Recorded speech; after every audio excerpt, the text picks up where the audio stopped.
আমাদের দাবি পূরণ হয়েছে, আমরা সবাই খুশি এবং আমরা আজকে থেকে নতুন উদ্যমে আমরা জনগণের পুলিশ হয়ে আমরা রাস্তায় কাজ করতে চাই এবং মানুষের আশা আকাঙ্ক্ষা আমরা পূরণ করতে চাই। আসলে যে কয়েকদিন আমরা ছিলাম না সে কয়েকদিনের অভিজ্ঞতার কথা বলতে পারবো না, বাট আজকে আমরা আমার কাছে যেটা মনে হচ্ছে যে পুলিশ রাস্তায় থাকার কারণে জনগণও স্বতঃস্ফূর্তভাবে রাস্তায় নামছে এবং আমরা এটা সুন্দরভাবে ছাত্র এবং সাধারণ জনতা মিলে, স্কাউট এবং বিএনসিসি মিলে আমরা খুব সুন্দরভাবে এটাকে হ্যান্ডেল করতে পারতেছি, খুব সুন্দরভাবে এটাকে আমরা পরিচালনা করতে পারতেছি।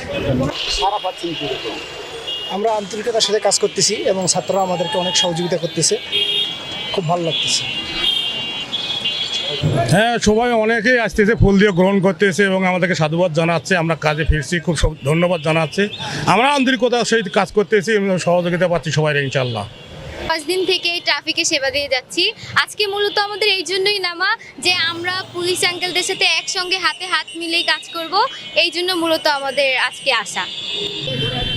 আমার কাছে অনেক ভালো মনে হচ্ছে আর আমরা অসংখ্য ধন্যবাদ জানাই বাংলাদেশ পুলিশকে। আমি এটা আমি নিজেই অবাক হচ্ছি যে স্টুডেন্টরা প্রথমে কাজ করছে, স্টুডেন্টরা একরকম করে আর পুলিশ আসলে পুলিশরা একরকম করে, কিন্তু পুলিশের মতো তো আসলে স্টুডেন্টরা হয় না, কিন্তু স্টুডেন্টরা চেষ্টা করতেছে।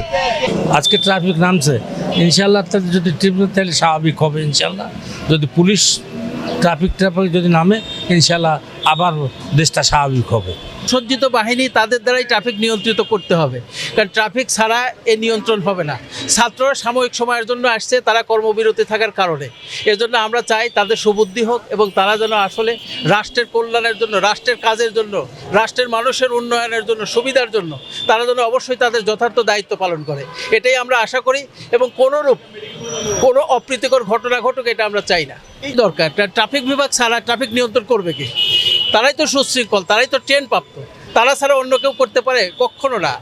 তাদের কি দাবি আছে, তাদের কি অসুবিধা হয়েছে, সমস্ত কিছু দেখবে এই নতুন গভর্নমেন্ট আসছে, তারা দেখবে ইনশাআল্লাহ। মধ্যেই তারা তাদের 11 দফা দাবি পেশ করেছে। আপনারা সকলে সেটি জানেন।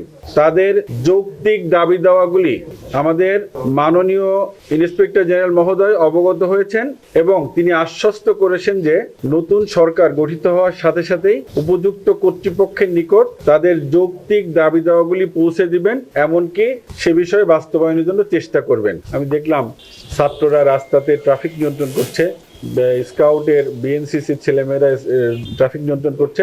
আমি অন্তরের অন্তঃস্থল থেকে তাদেরকে কৃতজ্ঞতা জানাই, ধন্যবাদ জানাই এবং আমি খুব আশা করছি যে খুব দ্রুততম সময়ের মধ্যেই এই পরিস্থিতি স্বাভাবিক হয়ে আসবে এবং আমরা সবাই আমাদের জীবনের ছন্দে ফিরে আসবো।